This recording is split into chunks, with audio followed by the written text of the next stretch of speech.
पवार साहेब हे माझ्याकरता दैवत आहे. त्यामुळं पवार साहेबांना भेटणं हे तर आहेच, परंतु परवांच्या दिवशी इथं राज्याचे उपमुख्यमंत्री ताई नमस्ते राज्याचे उपमुख्यमंत्री माननीय अजितदादा पवार आले होते. त्यांना माझा चिरंजीव विक्रांत भेटला या संदर्भातल्या आज सगळ्या वर्तमानपत्रामध्ये हेडलाईन आहेत आणि काल दिवसभर तुमचा चॅनल चालला त्याच्यावर अगोदर बोलतो. असं आहे की 1995 साली मी पहिला आमदार झालो आणि 95-96ला मी कोल्हापूरला गेलो होतो. त्यावेळेला कोल्हापूरला 1952 साली पहिले झालेले खासदार घटना समितीच्या शेवटच्या मसुद्याच्या मीटिंगवर घटना समितीच्या मसुद्यावर ज्यांची सही होती असे रत्नाप्पा अण्णा कुंभार यांनी माझा कोल्हापुरात सत्कार केला. मी म्हटलं अण्णा तुमच्यासारख्या वयवर्ष 85 वर्षाच्या माणसाने माझा सत्कार का करावा. तेव्हा त्यांनी मला सांगितलं की विधानसभेमध्ये मी तुम्हाला बघतोय, कारण तेही आमदार त्यावेळेला होते. मी माझ्या या जिल्ह्यामध्ये तालुक्यामध्ये कुठल्याही पक्षाचा नेता आला तर मी त्याला शाल देतो, श्रीफळ देतो आणि त्याला पुष्पहार देऊन त्याचं स्वागत करतो. मी सामान्य माणूस होतो, मी नेता नव्हतो, पण माझं कौतुक त्यांना होतं. काही विचार हे मनावर कोरले जातात, काही उच्च परंपरा उच्च प्रथा ह्या जपायच्या असतात, जोपासायच्या असतात.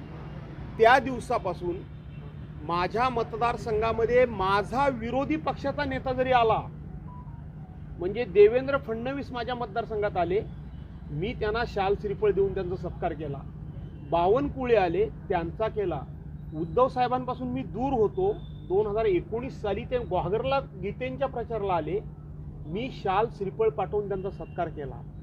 जो म्हणून माझ्या मतदारसंघात किंवा तालुक्यात येतो त्याचा सत्कार करणं ही मी एक प्रथा ठेवलेली आहे. सगळ्यांना तरुणांना कळलं पाहिजे, ही उच्च परंपरा आहे. ते संस्कार मी माझ्या मुलांच्यावर केलेत. मीच सांगितलं अजितदादांचा जाऊन सत्कार करा आणि त्याच प्रथेप्रमाणे नव्हे तर पवारसाहेब माझे दैवत आहेत, केवळ महाविकास आघाडीचे नेते म्हणून नाही. आणि म्हणून मी माझा पश्चिम महाराष्ट्रातला दौरा अर्धवट सोडून त्यांच्या स्वागताला या ठिकाणी आलो. ही वस्तुस्थिती. 18 वर्षापूर्वी नमस्कार जाधवांच्या पक्षप्रवेशासाठी पवार साहेब आले होते. त्यानंतर आता जाहीर सभेसाठी आज संधी जायचं आहे. आठवणी ताज्या आहेत? 100% ताजे आहेत. पवार साहेबांना मी जसं हिंदुहृदय सम्राट मान्य बाळासाहेब ठाकरे यांना मी कधी विसरलो नव्हतो, विसरणार नाही, त्याच पद्धतीनं पवार साहेबांचं स्थानसुद्धा माझ्या हृदयामध्ये आणि माझ्या हृदयामध्ये आढळ तर आहेच नाही राहील, पण माझ्या कुटुंबियांच्या हृदयामध्ये सुद्धा आढळ राहील. हे जाहीरपणे सांगताना मला कुठल्याही प्रकारचा संकोच वाटत नाही, मला कधीही विषाद वाटत नाही. मला माझी भूमिका स्पष्ट मांडण्याची सवय आहे. आजच्या सभेला उपस्थित राहणार आहात? असं आहे की आमची महाविकास आघाडी आहे, परंतु आजची सभा ही शरदचंद्र पवार राष्ट्रवादी काँग्रेस पक्षाची सभा आहे. राज्यभर दौरे करता तुम्ही मोठ्या ठिकाणी जबाबदारी दिली जाते.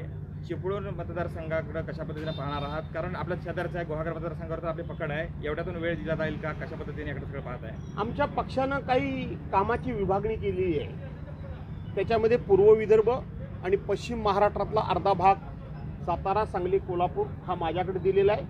त्याच पद्धतीनं रत्नागिरी जिल्हा हा आमचे माजी खासदार विनायक राऊतांच्याकडं पक्षानं संघटन बांधणीकरता दिलेला आहे.